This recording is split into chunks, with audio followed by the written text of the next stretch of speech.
नमस्कार।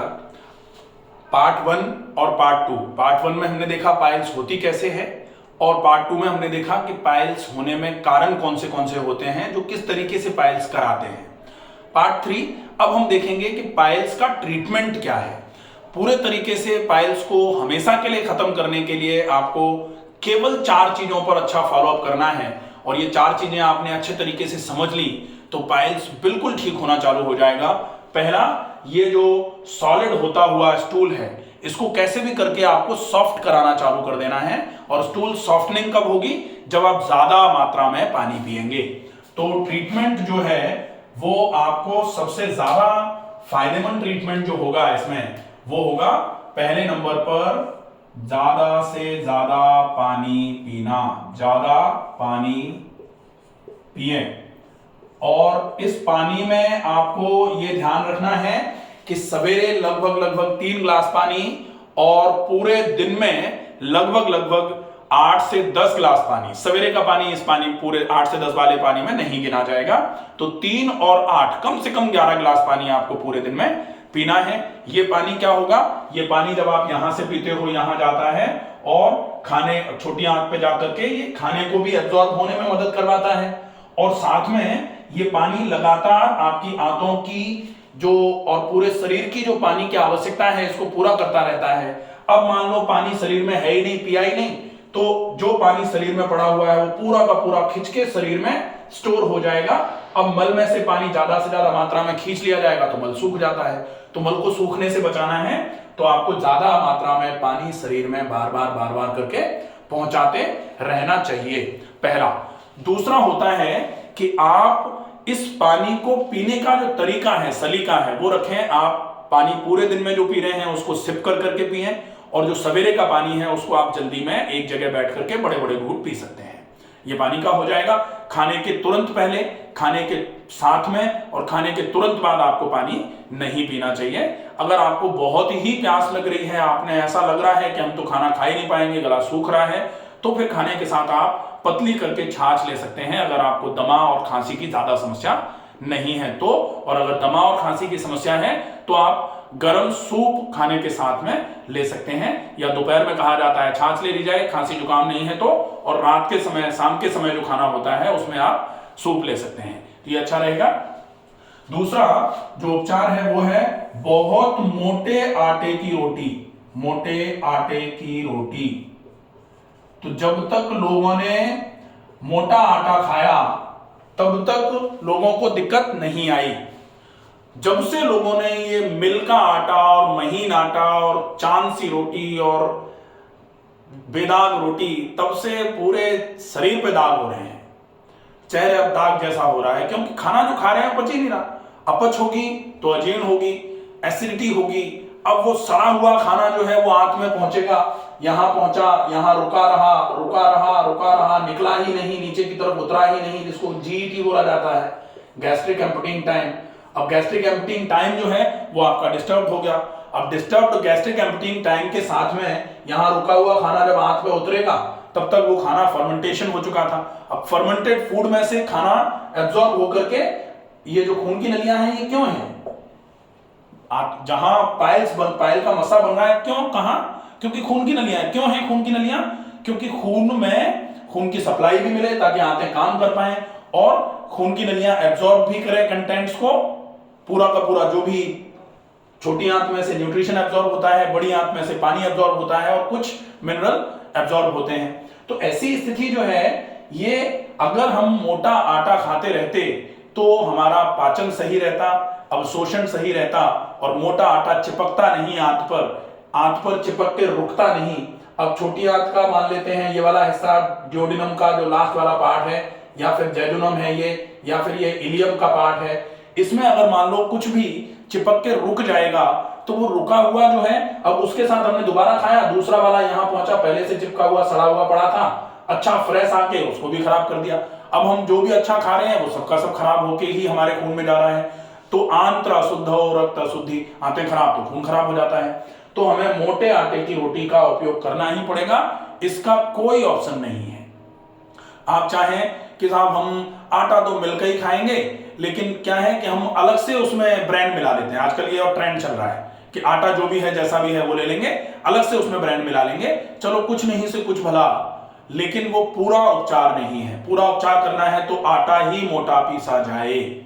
कहा जाता है ना कि दो पाटन के बीच में साबुत बचा न कोई, और पाट जब बिल्कुल ऐसे रगड़ के कि जब आप मिल के बगल से निकले तो ऐसा लगे कि गेहूं की होली जलाई जा रही है, गेहूं जलाए जा रहे हैं, तो फिर जले हुए में से आप क्या पाओगे? कुछ नहीं मिलना फिर आपको, तो वो गड़बड़ है। इसलिए मोटा आटा पीसा जाए और मोटा आटा पिसवा करके ही आप लेके आए, वो आटा आप खाएं, वो अच्छा रहेगा। फिर एक और चीज रहती है, वो है कि आप कोशिश करें अपक्व आहार। अपक्व आहार अगर आप लेते हैं, अपक्व का मतलब बिना पकाया हुआ जो होता है। बिना पकाया हुआ क्या खा सकते हो आप? सब्जियों का सलाद खा सकते हो, आप ज्यादा मात्रा में फल खा सकते हो, आप ज्यादा मात्रा में जो दलहन है उनको अंकुरित करके खा सकते हो। लेकिन दलहन में अंकुरित करके बात जब आती है तो लोग चना खाना चालू कर देते हैं। तो चना अगर आप अंकुरित करके खाओगे तो वो पचने की क्षमता नहीं है आपकी फिर। तो अगर चना खा रहे हो, चना कौन खाता है? चना घोड़ा खाता है। घोड़ा क्यों चना खा के बचा सकता है? क्योंकि वो बहुत मेहनत करता है। तो अगर कोई बहुत मेहनत कर रहा है, खूब चना खाए, कोई दिक्कत नहीं है, बहुत बढ़िया न्यूट्रिशन मिलेगा उसको, कोई दिक्कत नहीं है। लेकिन सामान्य तौर पर ऐसा देखा जाता है कि लोग चने खा रहे हैं, बुने हुए चने तो खा ही लेते हैं, पाइल्स के लिए अच्छा होता है, पेट साफ होता है। पेट साफ नहीं होता है चने से। पेट क्या होता है? चना पचता नहीं है, अपच हो जाती है, अजीर्ण हो जाता है, और उसकी वजह से फिर जो इरिटेशन होकर के आते हैं उसको बाहर निकालती हैं। चलो ठीक है, पतले दस्त टाइप के लग जाते हैं, लेकिन वहां बादी बवासीर होने के चांसेस आपको बढ़ जाते हैं। बादी बवासीर का मतलब क्या होगा कि पेट फूला हुआ है एकदम से और एनस पे हमेशा भारी भारीपन सा लगा हुआ है। वहां आपका स्टूल तो बिल्कुल ऐसा आएगा गरम गरम और खिचड़ी जैसा, लेकिन हार्ड स्टूल नहीं आएगा। तो ऐसी स्थिति आ जाएगी अगर आप चने का उपयोग करते हैं तो। अगर काम नहीं कर रहे हैं, काम करके चने खाइए। जो काम करते हैं उनको तो ये पाइल्स वाइल्स होने का झंझट ही नहीं है। फिर ये तो सारा किसके लिए है? जो कम काम कर रहे हैं या जो ज्यादा मानसिक काम जिनका ज्यादा है और शारीरिक श्रम बिल्कुल भी नहीं है और व्यायाम करते नहीं है, उनके लिए ये प्रॉब्लम है। तो अपक्व आहार ले सकते हैं। ज्यादा मात्रा में रेशेदार जो फल होते हैं भाई, फाइब्रस और नॉन फाइब्रस। तो सॉल्युबल फाइबर्स जो होते हैं वो फलों में होते हैं, इनसॉल्युबल फाइबर्स जो होते हैं वो सलाद में होते हैं। आप दोनों टाइप के फाइबर्स ले लीजिए अच्छी मात्रा में, क्योंकि पाइल्स में इनसॉल्युबल फाइबर भी कोई नुकसान नहीं करेंगे। कोलाइटिस होती, आईबीएस होता तो चलो समझ में आता है कि आपको भाई सॉल्युबल फाइबर ही खा सकते हैं, आप इनसॉल्युबल फाइबर नहीं खा सकते। लेकिन यहां आप अपक्व में फल और सलाद खूब अच्छी मात्रा में खाइए, कोई दिक्कत नहीं है।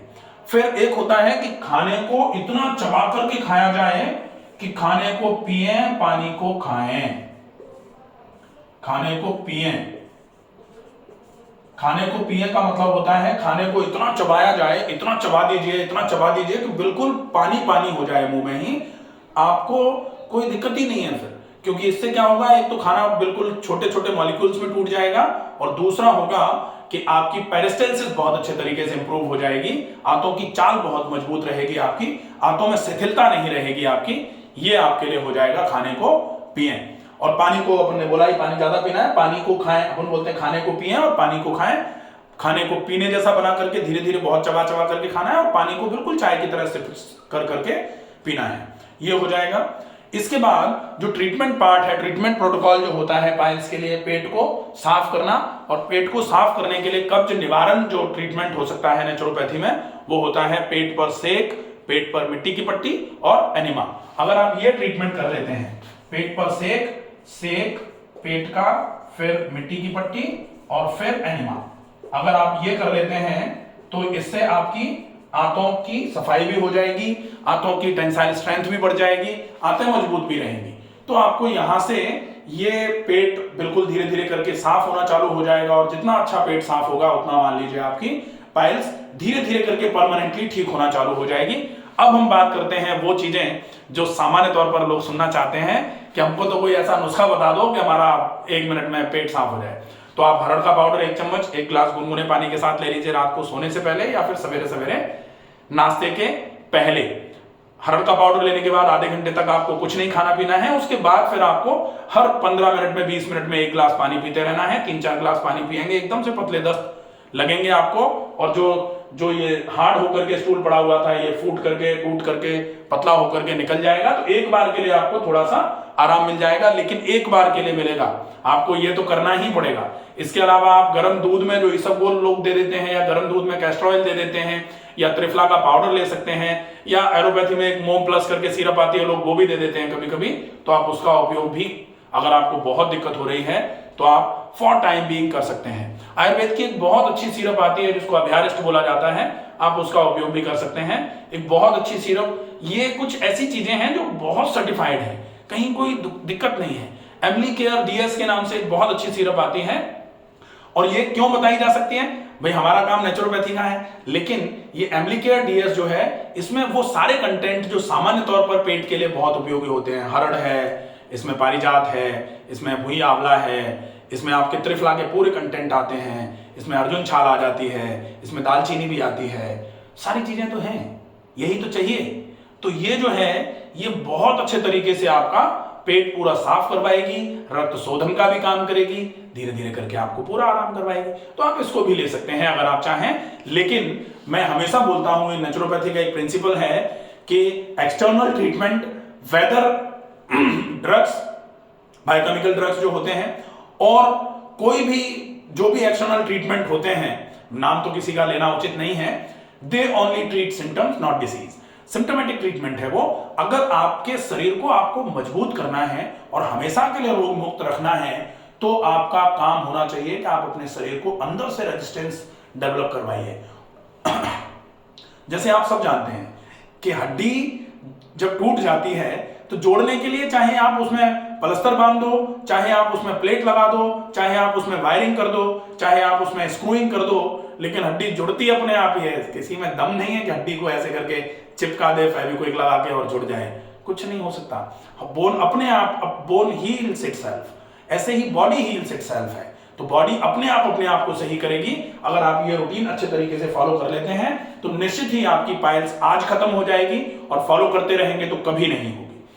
आपको ये वीडियो अगर बहुत मददकारक लगा हो, आपको लगे कि ये इंफॉर्मेशन लोगों तक पहुंचानी है, तो आप इस वीडियो को ज्यादा से ज्यादा लोगों तक शेयर करिए।